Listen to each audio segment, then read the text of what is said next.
Choosing a daycare is no small feat. After all, this place is going to be a huge part of your kid's life. They may even spend more waking hours there than they do at home. So choosing a childcare facility requires a great deal of thought, and shouldn't be rushed into. In fact, the earlier you start your search, the better, particularly if you live in a big city where daycare slots fill up fast.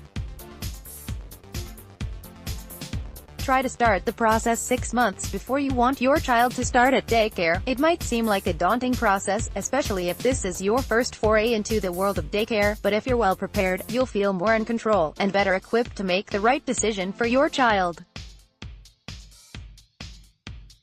More childcare tips for working parents. Ask for recommendations often. Nothing beats a personal reference. If you have friends, relatives or neighbors with kids at daycare, ask about their experience. If you need expert help, phone the Childcare Aware hotline, 800-424-2246, and ask for the number of your local childcare resource and referral agency, which, in turn, can refer you to licensed centers and home daycares in your area. Ask for a list of accredited centers in your area, and make sure you put centers with the stamp of approval from the National Association for the Education of Young Children or the National Association for Family Childcare at the top of your list.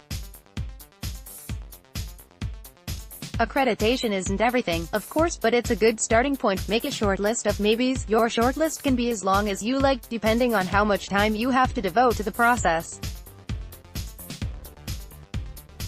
To narrow your options, parent educator Susan Santoro, who used to teach training courses for childcare providers, recommends choosing facilities that are located near your home or work. If you are the primary parent dropping off and picking up at childcare, choose a location close to your work, she tells She Knows. This allows you to spend travel time with your children each day and rush to childcare quickly if there's an emergency. Also, you're less likely to be late for pickup due to traffic, and you may be able to spend some lunches with your child. Tick off the basics according to Santoro, and also common sense. Your chosen childcare facility should meet certain basic requirements.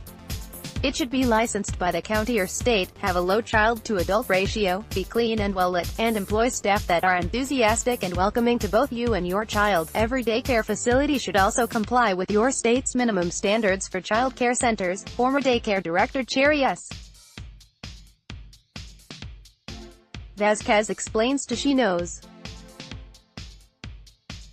Specific rules and regulations vary by state, but they all cover indoor and outdoor specifications for the building, playground safety, meal preparation and child safety. More tips to help working moms maximize their kid time. Watch the children during your daycare visit. Take a moment to observe the kids. Are they clean, comfortable and happy? While it's easy for daycare staff to be on their best behavior in the presence of visiting parents, it's pretty hard to persuade young kids to pretend to be happy when they're not.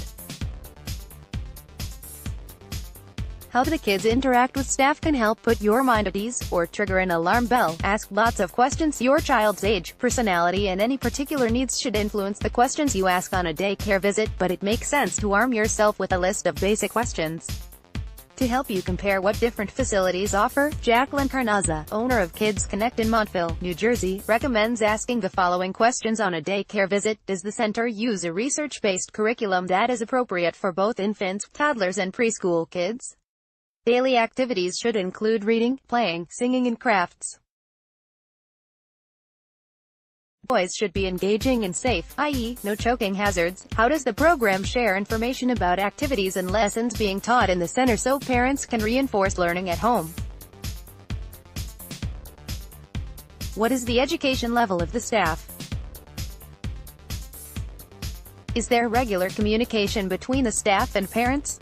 If so, how is the information communicated? Email, text, phone calls, etc. What measures does the school take to provide a safe and secure environment? Look for gates at stairways, guards on windows, clearly marked safety exits, and accessible fire extinguishers. And ask what the procedure is for guests arriving at the daycare. Can warm and positive teacher-child interactions and conversations be observed in the center? How are the children grouped together if the center provides for varying ages? You'll want your child to have kids the same age to befriend. Also, young infants should be kept separate from older toddlers and kids, primarily as a safety precaution, as older kids often don't understand how gentle they need to be with infants. Are the staff and children washing their hands before meals and after diapering? What other cleaning and hygiene practices are in place for the food preparation area, the washrooms and the diaper area? Are opportunities provided throughout the year for parent-family engagement?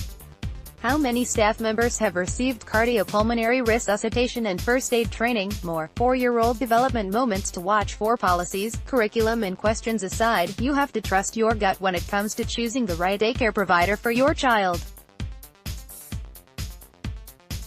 No matter how impressive a daycare is when it comes to accreditation or compliance, if the philosophy on discipline is worlds apart from yours, it's the wrong place for your child. Take your time, and don't be scared to go back for a second visit, or to ask more questions.